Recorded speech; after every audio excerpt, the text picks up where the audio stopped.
Ar iedvesmu, sirsnību un lepnumu Madona aizvadīta tikšanās ar pasaules BMX leģendu, divkārtējo olimpisko čempionu un vairākkārt Eiropas un pasaules čempionu Māri Strombergu. Un, kā liecināja emocijas klātbūtnē, šīs brīdis īpaši bija ne tikai bērniem. Bērni teica, mums šodien brauks leģendārais Māris Strombergs.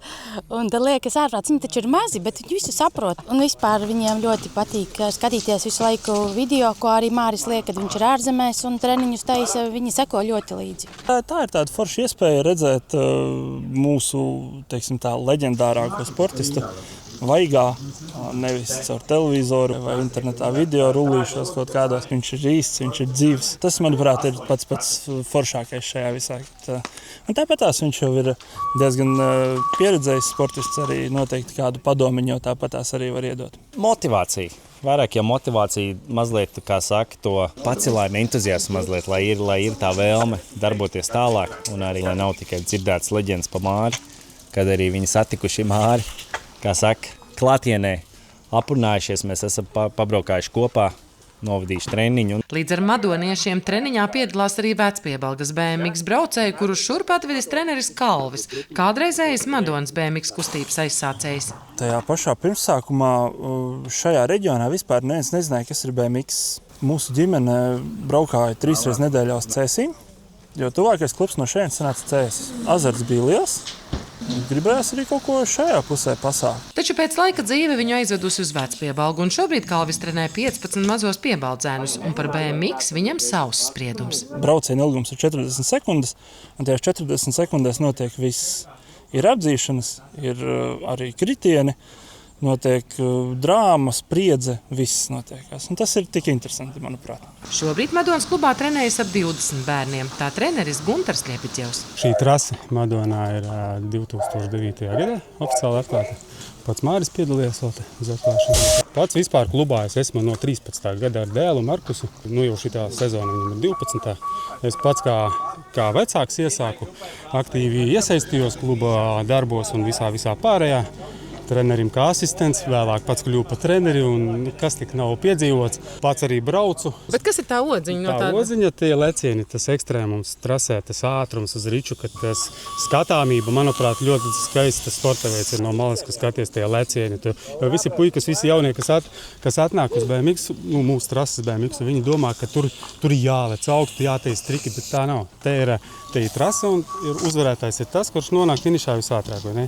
Tāds puicisks tas sporta veids, manuprāt, tāds. Bet meitenes arī ir? Meitenes arī ir un diezgan daudz un visu cieņu viņām. Viena no drošsirdīgajām meitenēm Ingas Rezauskas meita Rēzija. Man bērni brauc no 4,5 gadiem. Rēzija tagad sāka šogad. Esam bijuši visādās sacensībās ārpus Latvijas un Latvijā ļoti daudz. Mums ir vislabākā trase, jo mums ir skaists mežs un Smeceresils vienmēr ir bijis labākā vieta, kur trenēties BMX-ā. Bet kas ir tas iegūms no šāda sporta veida? Tomēr traumatiski. Jā, bet manējie bērni dienā sēž pie telefona augstākai stundu. Viņi visu laiku ir uz riteņiem. Viņi ceļas 8, viņi ir uz riteņa, ārā sniegs, viņi ir uz riteņa. Viņi visu laiku darbojas, un tas man ir vislielākais gandarījums. Un tas, ka viņi sportisti paliek, nevis telefonu grauzēji. Patīk lekt, kopēt. Bail nav tur braukt lejā? Nē. Tiešām nav? Nē. Bieži gadās nokrist? Nē, baigi. Vai ne? Bet ir kādam, kam ļoti nepaveicās. Tajā brīdī nav bail, ieraugot, ka tomēr citi krīt. Ir. Bet īstam sportistam jau tas neliekas tik traki, vai ne? Jā. Sākumā puika sāka braukt, jau vēl vīrs brauc. Parasti sacensībās pirmais brauc vīrs, pēc tam dēls. Katrs, protams, ka jāpārdzīvo un jāsagaida finišā veiksmīgiem, smaidīgiem un ka viss kārtībā, lai bez traumām. Bet, šonedēļ nepaveicās puisim. Treniņā nokrita, neko, veseļojas. Man ir trauma, dēls jau gaida, ka varēs kāpt atkal uz riteņa un braukt. Jau funktierē ar tēti, kā sapirkt atkal jaunu ķiveri, pārēju ekipējumu.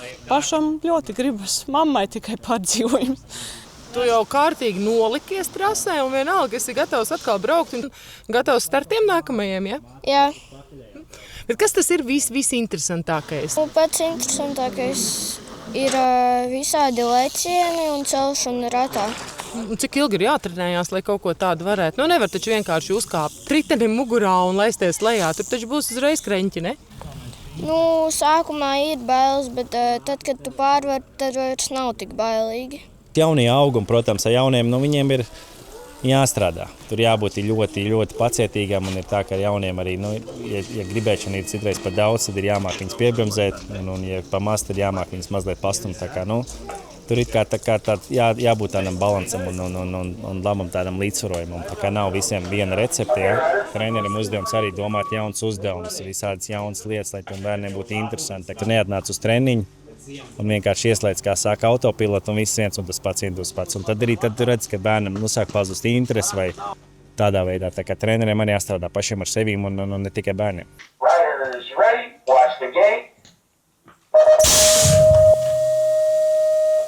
Man tā pirmā pieredze bija caur asarām, jā. Redzēju, puikas braucot, man bija bail. Un man joprojām mammai prasta, viņa vēl īsti nezinu, kā Māris, kā viņš tik tālu tajā sportā, jo viņš bija tāds bailīgs puika. Jā. Tā kā, katram ir tā, kā saka, tā recepte ir savādāk. Pirmais tam ir jāpatīk. Jāpatīk kaut kādā laika posmā, tad tas pasākums ir jāiemīl. Protams, ka riski pastāv. Un galvenais ir iesākt lēnām. Un manā gadījumā tas bija, man sākumā bija bail. Un tad es pēc kaut kāda laika, pēc vairākām nedēļām prasīju tētim, vai aizvest manu trasi, kad neviens nav trasē. Un tad es lēnām pats savā nodabā iesāku, un līdz kamēr es biju gatavs pievienoties grupai, un te es esmu, jā. Kā saka, karjeras noslēdz vienā gadā, tad tajā laikā es teicu 26 gadus vēlāk, te es esmu, jā. Tā kā viss ir iespējams. Vēlot mazajiem BMX censoņiem nākotnes panākumus, Sandra Zariņa, Andris Milnis, RTV.